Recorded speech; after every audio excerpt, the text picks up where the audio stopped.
Buenas tardes.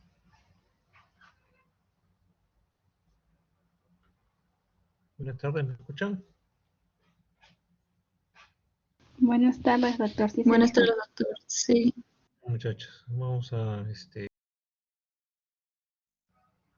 a ver hoy día lo que corresponde a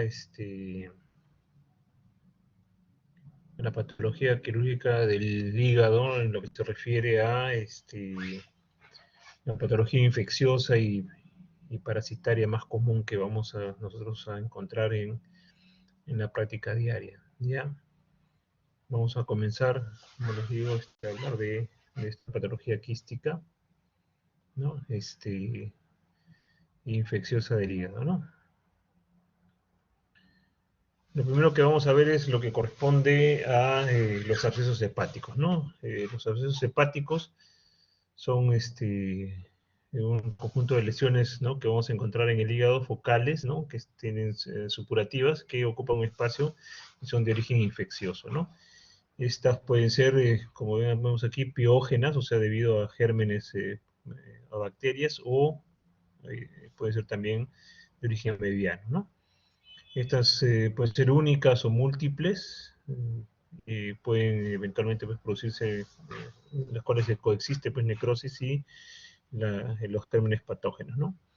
Excepcionalmente vamos a encontrar que hay algunos abscesos que se forman por hongos o algunos virus, ¿no? Generalmente los inmunosuprimidos como el citomegalovirus, pero son patologías mucho más raras, ¿no?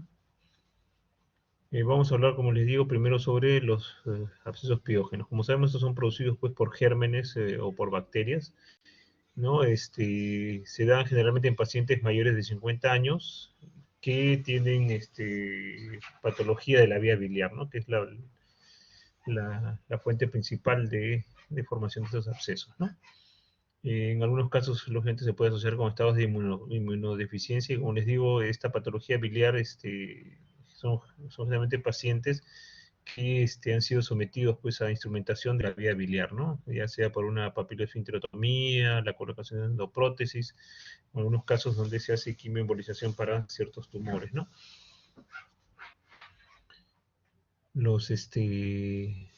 El origen, como les digo, la causa más frecuente es la de origen biliar ascendente, ¿no? En caso de colangitis, en caso de que hacemos anastomosis bilioentéricas en las que se pierde, pues lógicamente la función del esfínter, puede también ser un foco, una fuente de contaminación de la vía biliar y que por vía ascendente puede formar los abscesos, ¿no? En caso de coledocolitiasis, en los casos de litiasis intrahepática, ¿no?, que es una variante de esta coledocolitiasis, o cuando instrumentalizamos, ¿no?, la vía biliar, ¿no?, como en el caso de los procedimientos endoscópicos que hemos mencionado anteriormente.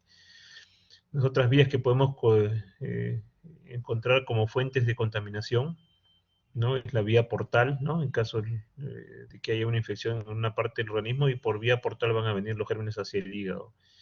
Y en caso de apendicitis aguda, diverticulitis, ¿no?, en casos de peritonitis aguda difusa. A veces por contigüidad, ¿no?, podemos encontrar que se forma un absceso en el hígado, ¿no?, por ejemplo, cuando hay una colecistitis aguda, que termina haciéndose un piocolecisto, un absceso vesicular, por contigüidad pues puede también formar un absceso hepático, ¿no? Por vía hematógena también encontramos algunos casos que se pueden presentar en caso de que el foco esté infeccioso, ¿no? Puede ir emitiendo pues émbolos sépticos, ¿no?, y que pueden llegar pues al hígado, y en ese caso pues por vía arterial, ya no por vía venosa como la portal, y formar pues ahí los abscesos. En casos de trauma, ¿no?, generalmente en el caso de necrosis hepática secundarias a trauma, ¿no?, en caso de enfermedad hepática quística, a veces también pueden pues, como le digo, producir abscesos, ¿no? Y en algún grupo de pacientes, por más que busquemos y busquemos la causa, no vamos a encontrar. Entonces en ese caso se considera que es un absceso de origen criptogénico, ¿no? El cuadro clínico es bastante inespecífico, ¿no? Ustedes ven forma básicamente fiebre, ictericia, dolor, que puede pues, venir con muchas patologías, ¿no? Hay que tener un alto índice de sospecha de esto, y son enfermedades o son cuadros que van apareciendo lentamente, ¿no?, que van apareciendo con fiebre, se va sumando el dolor y lógicamente después la ictericia, ¿no? Puede producir escalofríos, malestar general, ¿no? Dolor a la inspiración profunda, cuando pues lógicamente hacemos el signo de Murphy, famoso, puede haber náuseas, vómitos, en algunos casos por contigüidad, puede haber pues derrame pleural y hasta consolidación o neumonía, ¿no?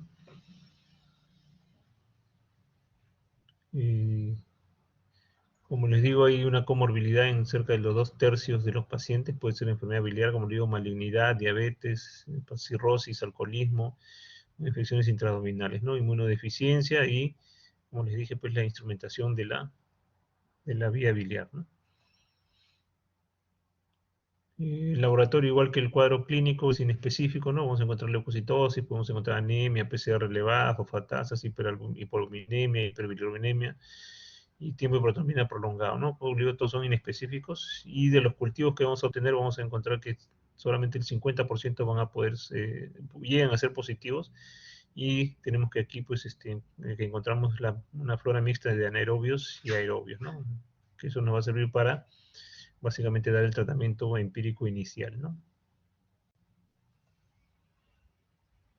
Para el diagnóstico, ¿no? Básicamente va a ser hecho o por medio de imágenes, ¿no es cierto? Y aquí tenemos 3 exámenes que son los que más utilidad nos dan. Uno es la ecografía, ¿no? Que es el que nos va a servir básicamente de inicio para hacer el diagnóstico de los abscesos, con una sensibilidad del 85 al 95%. En quienes va a tener ciertas limitaciones o de repente pues vamos a tener dificultad para hacer el diagnóstico para los abscesos posteriores, ¿no? O cuando son múltiples, ¿no? Y de pequeño tamaño pueden confundirse como uno solo, ¿no? La tomografía, que es mucho más sensible, ¿no? Y nos permite, lógicamente, diagnosticar lesiones hasta más pequeñas, de hasta 0.5 centímetros, tiene la ventaja de que no solamente va a servirnos como método diagnóstico, sino que al mismo tiempo nos va a poder servir para hacer el abordaje terapéutico de las lesiones, ¿no? La resonancia magnética tiene también buena sensibilidad y especificidad y va a servir para cuando queramos tener alguna idea más o menos cómo se relaciona con las venas posteriores, pero es igual calidad o capacidad que la tomografía y siempre es un poquito menos frecuente o menos común encontrarla y es un poco más cara, ¿no? Entonces yo creo que la tomografía es uno de los exámenes que más nos puede servir para hacer no solamente el diagnóstico, como les digo, sino el abordaje terapéutico, ¿no? Aquí vemos unas imágenes de ecografía, cómo se ven los abscesos, ¿no? En la ecografía es una imagen hipodensa, ¿no? Con estructuras en el interior, ¿no? Aquí hay una imagen de tomografía, como ustedes ven, generalmente son múltiples, ¿no? Que tienen un refuerzo, ¿no? Inflamatorio alrededor y que tienen a coalescer, ¿no? ¿Cómo vamos a tratarlos? ¿No? Una vez diagnosticado el absceso, el tratamiento incluye o implica, ¿no? El drenaje y el combinado con un tratamiento antibiótico. Hasta hace un tiempo, pues lógicamente el drenaje era siempre necesariamente quirúrgico, ¿no? Había que operar al paciente y abrir el absceso y drenar la pus, ¿no? Pero ahora tenemos, pues lógicamente, como primera alternativa para el manejo de estos abscesos, el drenaje percutáneo, ¿no?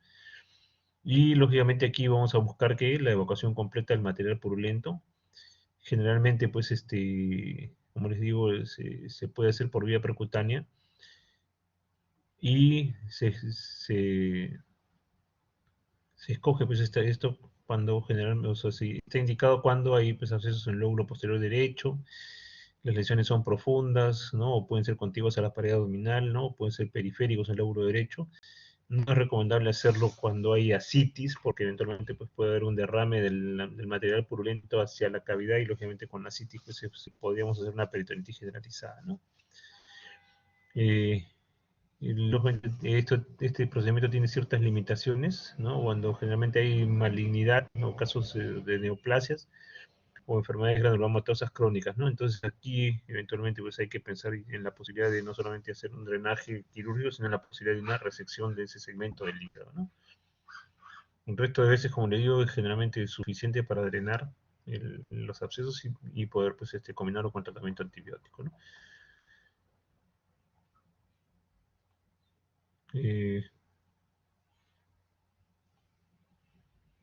Cuando no es posible hacer ese drenaje percutáneo, vamos a tener que, lógicamente, recurrir a lo que, como les conversé, pues es el drenaje quirúrgico, ya sea por laparotomía o por laparoscopía, pues, ¿no? Dependiendo de la ubicación del absceso, ¿no? Es recomendable generalmente en los procesos en que está involucrado el lóbulo hepático izquierdo, ¿no? En los casos en que sea un absceso multiloculado, cuando tiene muchas cavidades, a veces es difícil drenar adecuadamente todas, entonces en este caso es preferible optar por el tratamiento quirúrgico, ¿no? Cuando vamos a operar también, cuando eventualmente pues hagamos un drenaje percutáneo y este no sea lo suficientemente eficiente como para drenar todos los abscesos o la cavidad que estamos drenando, entonces se va a utilizar como una terapia de rescate, ¿no? Cuando hay una enfermedad abdominal concomitante, o sea, tenemos una apendicitis complicada y tenemos un absceso hepático, entonces vamos a tener que operar porque vamos a tener que, aparte de solucionar el problema del absceso hepático, igual vamos a tener que tratar la apendicitis o la diverticulitis, ¿no? Entonces aquí se prefiere hacer un drenaje ya con cirugía, ¿no? Cuando haya un problema de accesibilidad por el manejo radiológico, ¿no? Esté en una posición que sea, pues, difícil de acceder por método de percutáneo, entonces habrá que utilizar la cirugía, ¿no? O cuando el absceso, como les digo, se vea roto a la cavidad abdominal, ¿no? Entonces en estos casos sí pues se va a haber que operar porque vamos a tener no solamente drenar el absceso, sino solucionar pues el problema infeccioso que se ha diseminado en la cavidad, ¿no? Y como les mencionaba, pues la laparoscopía pues es un método que nos va a servir, ¿no es cierto?, como alternativa para poder drenarlo, no es una manera menos traumática para poder hacerlo a veces, ¿no? Y no debemos rechazar esa posibilidad en caso de que tuviéramos la oportunidad de poder hacerlo.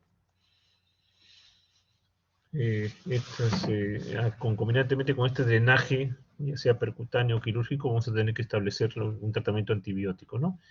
El inicio del tratamiento siempre va a ser empírico, no vamos a esperar resultados de los cultivos y generalmente vamos a tener que dar, como les dije, antibióticos que vayan a combatir esta asociación de gérmenes gram negativos y anaerobios, ¿no? Entonces vamos a tener la posibilidad de combinar pues, una cefalosporina de tercera generación más un anaerobicida, ¿no? Generalmente el metronidazol.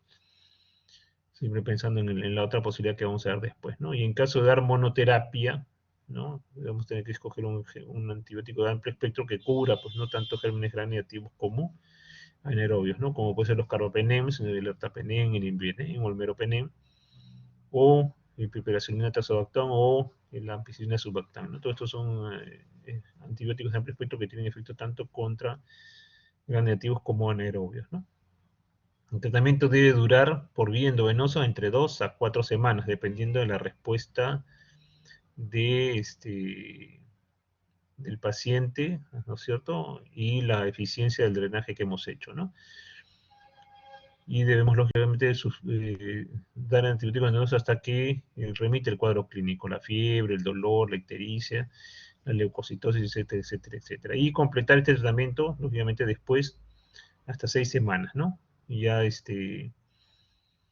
este caso podemos pasar a nuestros antibióticos que se pueden dar por vía oral y completar hasta la sexta semana, que es el tiempo que debemos dar antibióticos a un absceso hepático, ¿no? Y en los casos en que encontremos abscesos pequeños que tengan menos de 3 centímetros, a veces podríamos intentar solamente darle tratamiento antibiótico y ver, de acuerdo a la evolución, si necesitaría o no un drenaje percutáneo, ¿no? O un drenaje quirúrgico, ¿no? Generalmente cuando son abscesos pequeños podemos pues controlarlo solamente con antibióticos y después de eso pues lógicamente ver de acuerdo a la evolución qué es lo que haríamos con el absceso, si es que permanece, si se drenaría ya sea percutáneo o quirúrgicamente, ¿no? Los abscesos que pueden complicarse, sí, ¿no es cierto? Si no los tratamos oportunamente pueden romperse hacia la cavidad, ¿no? Pueden producir, como les dije, derrame pleural, pueden producir empiemas, neumonías, ¿no? Consolidaciones, pueden producir abscesos pulmonares, en algunos casos pueden abrirse hacia la cavidad torácica formando lo que se llama una fístula hepatobronquial, ¿no? Pueden producir trombosis de la vena porta, ¿no? Que es un problema serio porque termina esto causando pues, un síndrome de hipertensión portal. puede producir oclusión de las venas suprahepáticas con todo lo que viene con eso, ¿no? Problemas de insuficiencia, de hipertensión portal para el paciente. Entonces siempre hay que tratar de tratarlos pues de manera eficiente y no postergar su tratamiento. Esto es lo que se refiere a los abscesos de origen infeccioso, ¿no? Entonces tenemos como diagnóstico diferencial en un absceso siempre la posibilidad de lo que nosotros conocemos como los abscesos amebianos. ¿Qué son los abscesos amebianos? Son abscesos producidos por la infestación de una ameba, la entamoeba histolítica, ¿no? Que es una ameba que tiene relación con las pocas o bajas calidades de higiene, ¿no? de sanidad del sitio donde uno vive, ¿no? Generalmente es endémica, ¿no? Como les digo, poblaciones pobres con pobres condiciones sanitarias, ¿no? Déficit de agua y desagüe, etcétera, etcétera. La mayoría de los pacientes son generalmente portadores sanos, en algún momento pues se hacen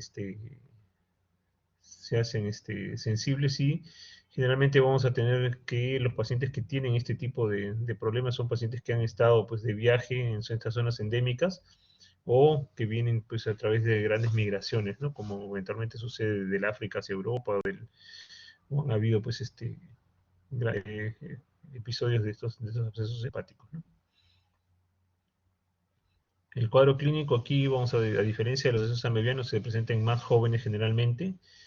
El inicio es más brusco, ¿no? A diferencia de los abscesos piógenos, que son generalmente de inicio más lento. Aquí la fiebre es una característica importante de ser una fiebre alta, ¿no? Y además es bastante llamativa con escalofríos, diaforesis profusa, dolor intenso. A diferencia del absceso hepático, generalmente es un cuadro un poco más larvado, ¿no? Un poco menos florido, ¿no? Puede haber anorexia, náuseas y vómitos, diarreas y hasta pérdida de peso, ¿no? El diagnóstico aquí es básicamente demostrando, ¿no? Anticuerpos contra la ameba, que es sensible hasta un 90% promedio de ELISA. Puede ser una hemaglutinación directa y vamos a encontrar pues, siempre en estos pacientes pues, leucocitosis, ¿no? Pero, como les digo, el diagnóstico es básicamente por la demostración, como les digo, de estos anticuerpos para la ameba, ¿no? Aquí el diagnóstico también, como les digo, es básicamente con imágenes. La ecografía, igual que con el abscesos piógenos, que tienen 75-95% de porcentaje de diagnóstico. Aquí vamos a encontrar una lesión hipoecoica, redondeada y oval, generalmente única, ¿no? Que va entre los 5 y los 15 centímetros, ¿no? Los bordes son bien definidos, a diferencia de los abscesos hepáticos, que los bordes son siempre generalmente irregulares.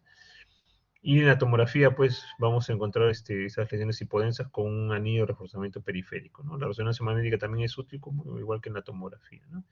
Aquí unas imágenes para que ustedes más o menos vean cómo se ve en la tomografía el absceso amebiano, ¿no? Que es redondeado con un refuerzo, ¿no? A diferencia de los abscesos hepáticos, como vimos, que son generalmente pues, de bordes irregulares, ¿no? El tratamiento aquí es básicamente médico, ¿no? La mayoría de los abscesos, por lo menos los pequeños, son de manejo médico. El tratamiento es con metronidazol, de 1 gramo cada 12 horas por 10 a 15 días. Y lógicamente vamos a también tener la posibilidad de que necesitemos drenarlos quirúrgicamente o de manera percutánea, siempre y cuando se presenten las siguientes condiciones. Pues, ¿no? Para el drenaje percutáneo, cuando tengamos, pues, lógicamente, el riesgo que se vaya a romper, no sea un absceso grande como el que hemos visto en antes, y que eventualmente tengamos pues, la sospecha de que se pudiera romper en algún momento, entonces habrá que drenarlo por vía percutánea y ya no esperar que haga efecto solamente el tratamiento médico, ¿no? Cuando la respuesta no sea lo suficientemente rápida para el tratamiento, pues, ¿no? Al tratamiento médico, entonces también habrá que ver la posibilidad de drenarlo. O cuando eventualmente sospechemos que también se haya podido pues, contaminar con gérmenes y presente pues, un absceso piógeno, ¿no? Entonces en esos casos sí sería bueno plantear la posibilidad de drenaje percutáneo, ¿no?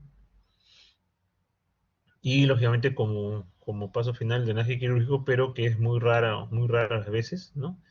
En que es necesario operar, generalmente cuando ha habido ya una ruptura del acceso hacia la cavidad o cuando se ha hecho pues comunicación con otros órganos, generalmente torácicos o abdominales que estén cerca, ¿no? A veces, como le digo, hay abscesos que drenan hacia la cavidad del tórax, con lo que es un problema. En este caso sí tenemos que operar porque no solamente habrá que drenar el absceso, sino que habrá que reparar pues, el daño que se ha producido, ¿no? Hay que cerrar el diafragma y eventualmente pues, hacer los drenajes correspondientes de la cavidad torácica. Aquí más o menos un cuadro comparativo entre los tipos de abscesos piógenos, ¿no? Generalmente, como les digo, en pacientes más jóvenes los amebianos, en los pacientes mayores piógenos. Generalmente es más frecuente en los hombres el amebiano, ¿no? En las mujeres, perdón, en el piógeno la distribución es igual, ¿no? O sea, no hay mucha diferencia entre hombres y mujeres, ¿no? El dolor, ¿no? Es más marcado, como les digo, en el amebiano. La fiebre igual está presente en ambos casos. La serología, pues lógicamente es positiva cuando hay amebas, ¿no? Y el número de abscesos generalmente, como les digo, el amebiano es solitario, no es uno. A diferencia de los piógenos que generalmente son múltiples, ¿no? El lóbulo derecho sigue siendo siempre pues, la zona más frecuente. Y la asociación pues, con algunas enfermedades inmunosupresoras, ¿no? Como la diabetes, ¿no? O los pacientes alcohólicos, ¿no? Entonces es más frecuente en los piógenos.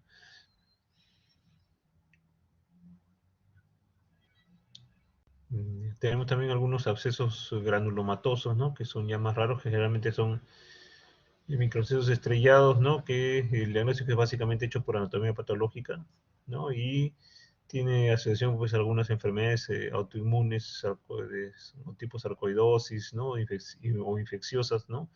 Generalmente tuberculosis, el virus de inmunodeficiencia, la brucela, la fiebre Q, hay varias patologías que pueden darnos estos microabscesos granulomatosos, ¿no? Y algunas drogas o algunas neoplasias, ¿no? Aquí el tratamiento, pues, probablemente va dirigido específicamente a cada una de las causas, ¿no? Y si es necesario, pues, se utilizará, pues, el drenaje quirúrgico. Eso es lo que tenemos que hablar sobre abscesos, ¿no? Hay otras patologías que vamos a encontrar en el hígado que son se refiere a la patología quística, ¿no? Y aquí, pues, debemos diferenciar, pues, la enfermedad quística eventualmente de los quistes simples, ¿no? Con los quistes de origen parasitario, como es la hidatidosis hepática, ¿no? Estos quistes que vamos a encontrar, que son los quistes simples, generalmente son los quistes más frecuentes que vamos a ver ahora con el acceso a los diagnósticos por imágenes, ¿no? Que hay ahora, pues podemos descubrir en muchos pacientes enfermedades quísticas que antes pues no nos enterábamos, ¿no? Y estos quistes simples, como les digo, son los más frecuentes.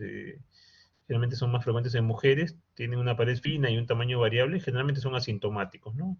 Y eventualmente, pues, si encontramos uno en alguno de los exámenes que les digo, una ecografía o una tomografía, eventualmente no tenemos que hacer nada con ellos, no necesitan ni seguimiento ni tratamiento, salvo si son sintomáticos, ¿no? Si son muy grandes, si o están comprimiendo o afectan alguna función del organismo, entonces habrá que pensar en la posibilidad de operarlo. Por el resto, como le digo, los quistes simples son generalmente, como le digo, un hallazgo y no necesitan hacerse mayor cosa con ellos, ¿no? Aquí, para que vean cómo se ve el quiste hepático, ¿no es cierto? Simple. Son generalmente quistes a veces múltiples que, como les digo, no requieren mayor tratamiento salvo que sean sintomáticos, ¿no? Aquí, por ejemplo, podemos ver que uno que está comprimiendo la vía biliar, podría pues, necesitar sí pues, un drenaje, ¿no? Cuando encontramos 4 o más de estos quistes juntos, entonces ya podríamos hablar de lo que se llama una enfermedad poliquística del hígado, ¿no? Y que es una enfermedad hereditaria y que generalmente se asocia con la presencia de otros quistes en otros órganos, como el riñón, el páncreas o el vaso, ¿no? Aquí, igual que en el caso anterior, solamente en el caso de que sean sintomáticos se tratan y pueden, pues, lógicamente, manejarse de una serie tenemos una serie de alternativas para el tratamiento, ¿no? Desde la aspiración percutánea, como escleroterapia, o lógicamente un tratamiento quirúrgico, ya sea pues abierto o laparoscópico, ¿no? Que significa abrir el quiste, destecharlo para que eventualmente pues se vacíe y lógicamente pueda pues rellenarse nuevamente pues, con tejido hepático, ¿no? En algunos casos extremos, cuando es muy grande o muy extensa la enfermedad, podemos pensar en la posibilidad de una resección hepática y en los casos pues, dramáticos pues, o que ya afecten la función, pues pensar en la posibilidad de un trasplante, ¿no? Aquí como se ve los quistes, los múltiples quistes en una ecografía, y aquí una tomografía, ¿no? En estos casos en los que ya, pues, todo acá, por ejemplo, todo el lóbulo hepático derecho está tomado y solamente nos queda una parte del lóbulo hepático izquierdo. Entonces aquí podríamos pensar, por ejemplo, en la posibilidad de un trasplante, pues, ¿no? Ahora vamos a hablar de lo que vendría a ser, pues, ya los quistes hepáticos, pero debido a una infección parasitaria, ¿no? Que es la equinococosis, ¿no? Esta equinococosis, producida por el Echinococcus granulosus, es una zoonosis, o sea, es una enfermedad que nos transmiten los animales y que eventualmente, pues, se desarrolla durante mucho tiempo de manera sintomática, ¿no? Generalmente no, el paciente viene generalmente por otra cosa o como un hallazgo por estos exámenes, ¿no? Estos pueden ser únicos o múltiples, ¿no? Dependiendo, pues, de, de consideraciones ya extraparasitarias, ¿no? Y la sintomatología, pues, lógicamente va a ir de acuerdo a la ubicación del quiste, pues, ¿no? Puede producir desde ictericias hasta compresiones, y eventualmente cuando se rompe, pues, lógicamente ya la sintomatología correspondiente, ¿no? Aquí para hacer un recuerdo de lo que es la, este, el ciclo del parásito, ¿no? El parásito está, el huésped, perdón, el huésped definitivo habitual es el perro o los cánidos, ¿no? Que tienen el parásito adulto, ¿no es cierto? Botan el huevo, y este huevo va hacia el medio ambiente donde se transforma, ¿no? En el huevo embrionado, ¿no? Y esa oncósfera se libera, pues, ¿no? Mejor dicho, el huevo embrionado se lo come el ganado, se libera en el intestino de la oncósfera y eso lógicamente va a través de la sangre hacia los diferentes órganos como el hígado, los pulmones y el resto del organismo para formar ahí el quiste diatídico, ¿no? Una vez que se beneficia el animal, se le da ese quiste, pues, al perro, y el perro, pues, lógicamente se come los quistes que tienen dentro de estos protocolex y desarrollan ahí, pues, lógicamente, pues, el parásito adulto completando el ciclo, ¿no? Los humanos somos finalmente un huésped intermediario accidental, ¿no? El huésped intermediario habitual viene a ser el, el ganado, ¿no? Ya sea vacuno o el ganado de caprino o ovino, ¿no es cierto?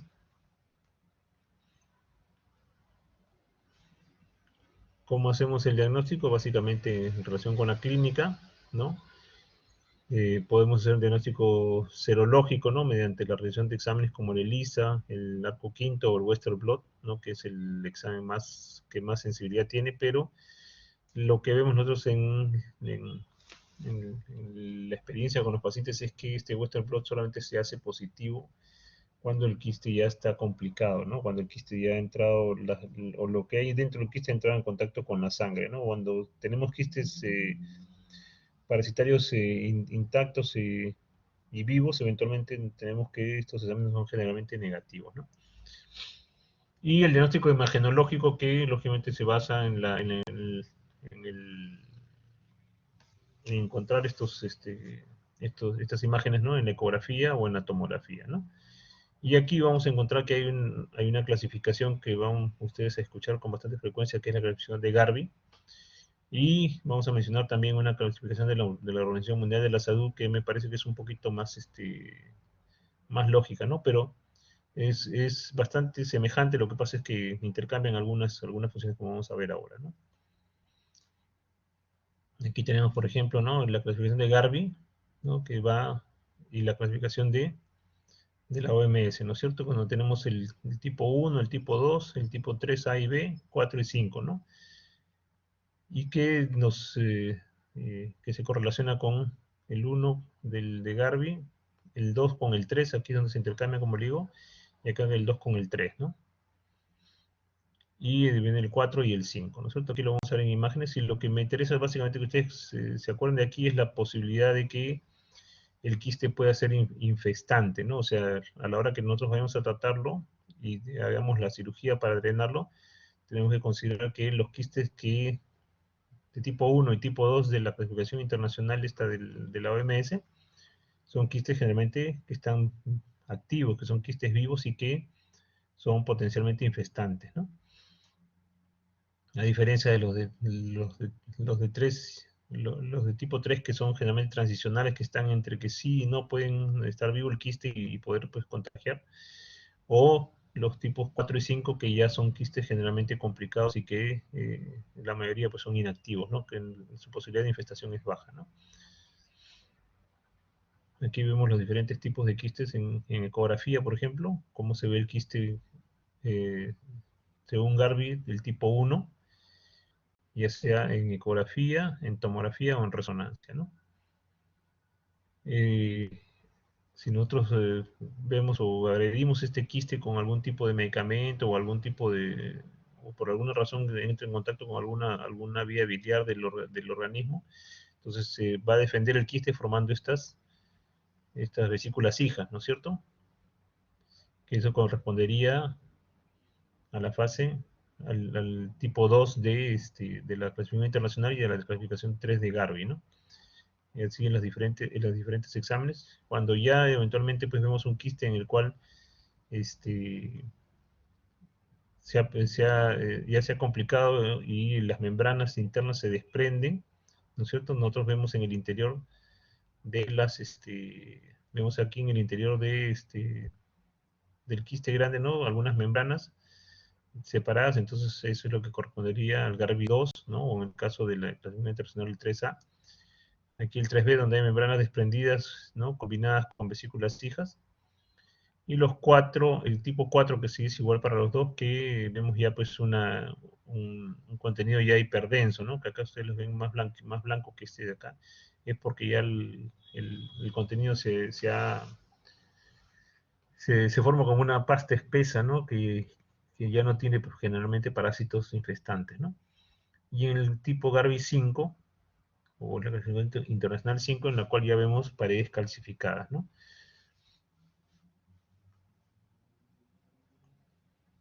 Aquí hay un cuadro para que vean la comparación, ¿no es cierto? El 1 coincide con el 1. Aquí el 2 de Garvey, ¿no? Coincidía con el 3 de la otra clasificación y el tipo 3 de acá con la 2, ¿no? Es lo único que se intercambia, ¿no? El resto, como digo, es igual para el 4 y para el 5, ¿no? Igual aquí con imágenes, tanto en tomografía como en ecografía.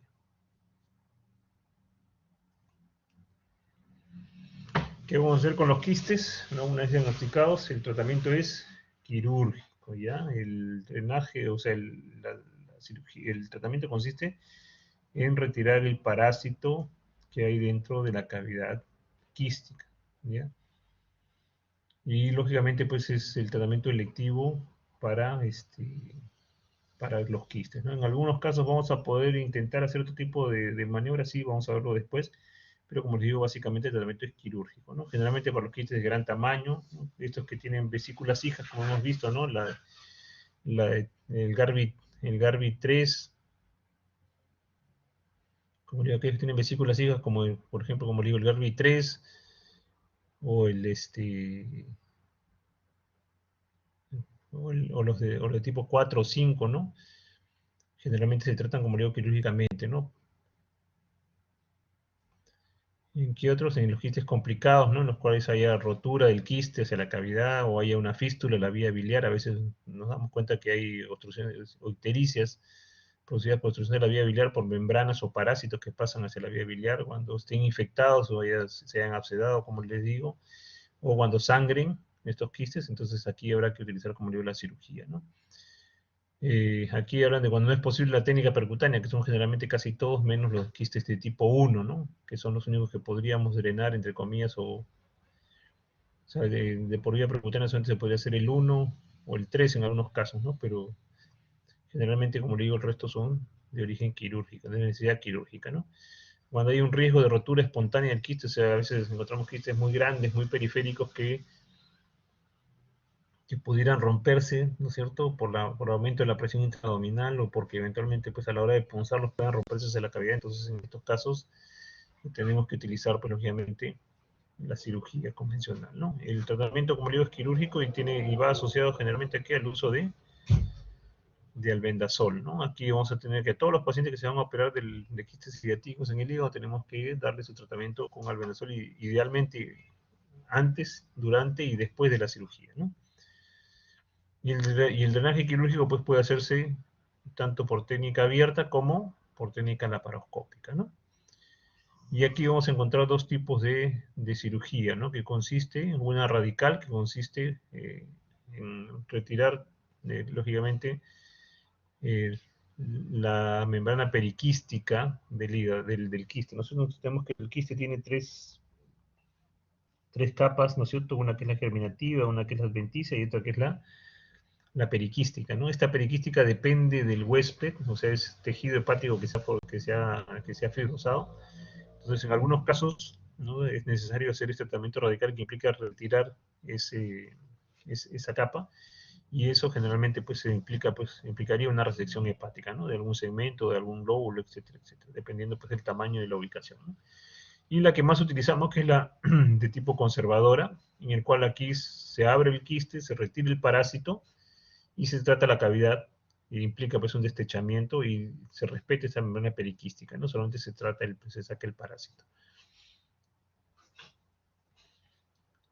¿Qué vamos a hacer durante la cirugía? Lo primero que tenemos que asegurarnos es que toda la zona que esté alrededor del quiste que vamos a abrir o que vamos a destechar esté pues aislado del resto de la cavidad. Generalmente se utilizan gasas, ¿no?, empapadas en esas sustancias escolicidas, de tal manera que lo que pudiera derramarse pues sea contenido por esas gasas, ¿no? Una vez que se hace eso, lo procedemos a la punción del quiste, se aspira lo más que se puede el contenido, y luego se inyecta dentro de la cavidad pues los escolicidas que vamos a utilizar, ¿no? Que generalmente usamos ahora es el hipersodio, ¿no?, el cloruro de sodio al 20%, y se inyecta dentro del quiste, se espera unos minutos que haga efecto, ¿no es cierto? Y una vez que tenemos ese tiempo ha corrido, se aspira nuevamente el contenido y se procede a evacuar el contenido. ¿Cómo? Se destecha el quiste, se abre, ¿no?, la porción cristal hacia la superficie,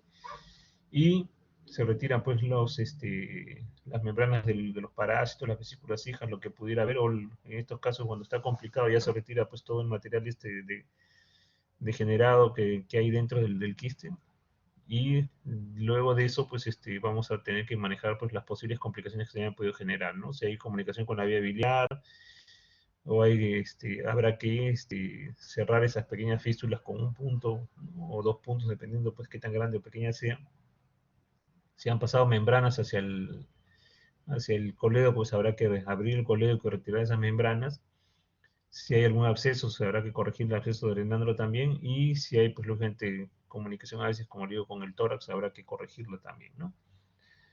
Y si hay rotura de la cavidad peritoneal, pues habrá que tratar de limpiar la cavidad abdominal lo mejor que se pueda, porque donde ha caído un escolis puede pues, generarse un nuevo quiste, lo que es un problema para el paciente, ¿no? Luego de evacuado el parásito, hay que tratar esta cavidad residual, que es generalmente, ¿no es cierto?, eh, la mayor fuente de complicaciones en estos pacientes que se operan de hidatidosis hepática, ¿no? Aquí hay varias alternativas, ¿no? Les voy a mencionar todas las que eventualmente pues, se encuentran en la literatura, pero que no son las que más se usan, ¿no? Una es el abocamiento al exterior de esa cavidad, ¿no?, o hacia una asa intestinal, ¿no? En los libros van a encontrar el término de marsupialización, que consistía en fijar, ¿no es cierto?, la periquística o el quiste hacia la pared abdominal, y esto hacia el exterior, ¿no? Cosa que no he visto yo nunca, pero eventualmente, como digo, lo van a encontrar en algunos libros. Vamos a ver unas imágenes después, ¿no? En la quistostomía, ¿no?, que es lo que más se hace generalmente, que implica, pues, como les digo, pues, luego de abrir el quiste, colocar un dren, y este dren, pues, comunicarlo con la superficie, ¿no? Luego en esta quistostomía hay que, como le digo, preservar parte de la membrana que cubre el quiste, ¿no? La cistoidonostomía, que implica pues hacer una unión entre la boca del quiste con un intestino, en este caso el yeyuno, ¿no? Y también podría hacerse pues en una I de Rux, tanto como una directa como en una I de Rux, ¿no? Pero eso, como le digo, son alternativas que, como le digo, no he visto yo. Generalmente se hace solamente la quistostomía. El capitonaje, que implica, para tratar esta cavidad residual, ir colocando puntos internos, de tal manera que vamos a ir juntando las paredes para que la cavidad sea lo más pequeña posible, ¿no? También se le puede, en algunos casos, se puede introducir epiplon dentro de esta cavidad para que no se llene de líquido y no producir, pues, no produzca abscesos, no produzca complicaciones, ¿no? Y en algunos casos, como les dije, pues, ¿no? Hacer la periquistectomía o hacer una resección hepática en caso de que fuera necesario, pues, ¿no? Por las características del quiste, ¿no? Aquí, como vemos, esto es lo que se llama la marsupialización, ¿no es cierto? Significa abrir o sea, fijar esto hacia la cavidad, hacia la pared, y colocar una gasa adentro de tal manera que nosotros íbamos retirando la gasa poco a poco mientras se iba llenando el hueco, pues, ¿no? Pero esto, como les digo, significa pues una hospitalización prolongada, pues, ¿no? Y una serie de problemas por los cuales ya no se hace. Esta es la quistostomía, como les digo, que se coloca un drenaje dentro, que es lo que habitualmente se usa más, se destecha el quiste y se pone un dren y este dren sale hacia la superficie, ¿no? Que esto es lo que generalmente hacemos con mayor frecuencia. Aquí, como les digo, pues es una I de Rux, por ejemplo, en la cual se ha hecho la unión del yeyuno hacia la cavidad quística. Acá está la sutura y acá se ha hecho una I de Rux, ¿no? Para derivar el contenido del quiste, ¿no?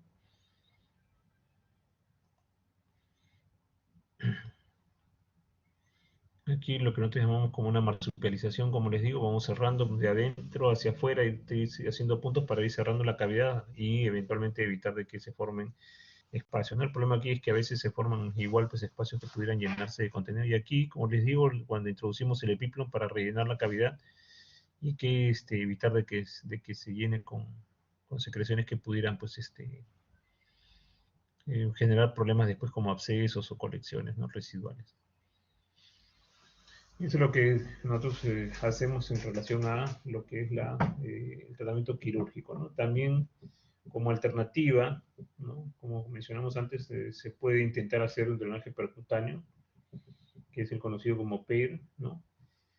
Pero que generalmente, como digo, se reserva a casos específicos, ¿no? Como generalmente pacientes inoperables, ¿no? Pacientes que no quieren operarse porque no desean.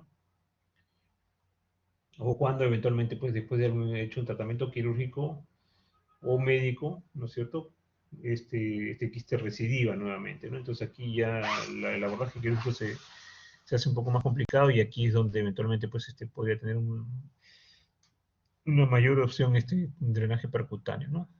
Como les dije, no se hacen estadios de 2, ni 3B, ni 4, ni 5, porque como les digo, aquí no podemos garantizar la posibilidad de drenar adecuadamente pues el quiste, ¿no? Solamente nos serviría para el tipo 1 o 2 de Garvey, pues, ¿no? Pero nada más.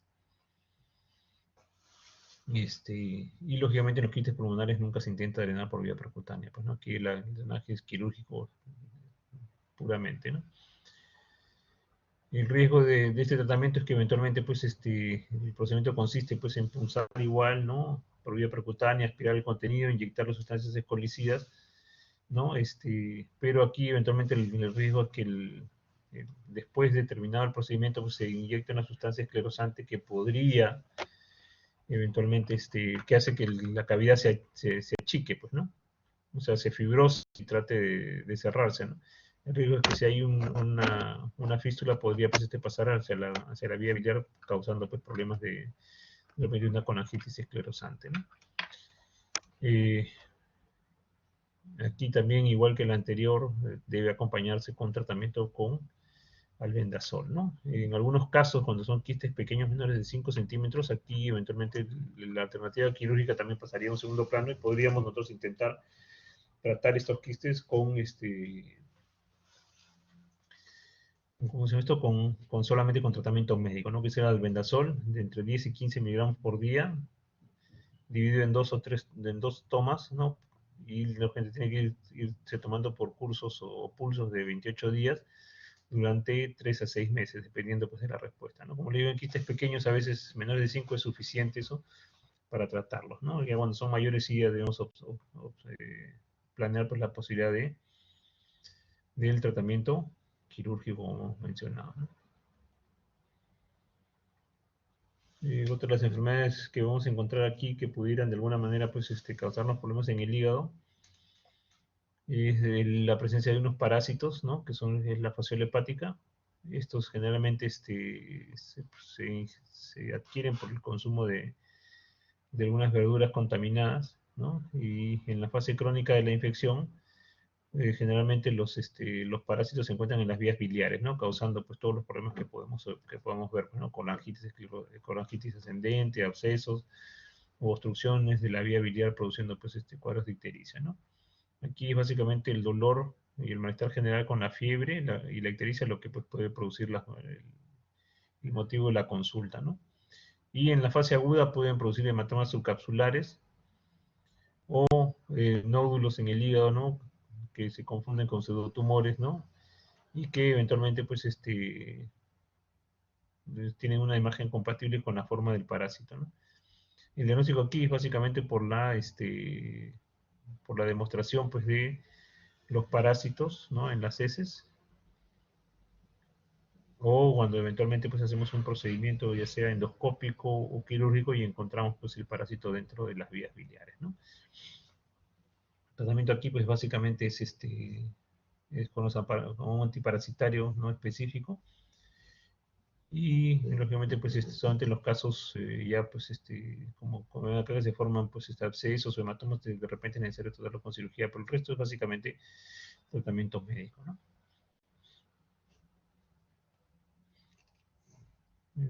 No sé si tienen alguna pregunta sobre el tema.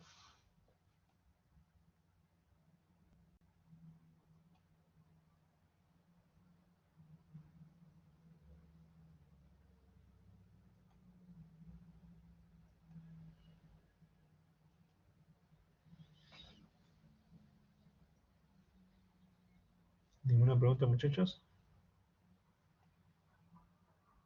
Bueno, si no hay preguntas, entonces pues creo que podemos dar por terminada la clase nomás.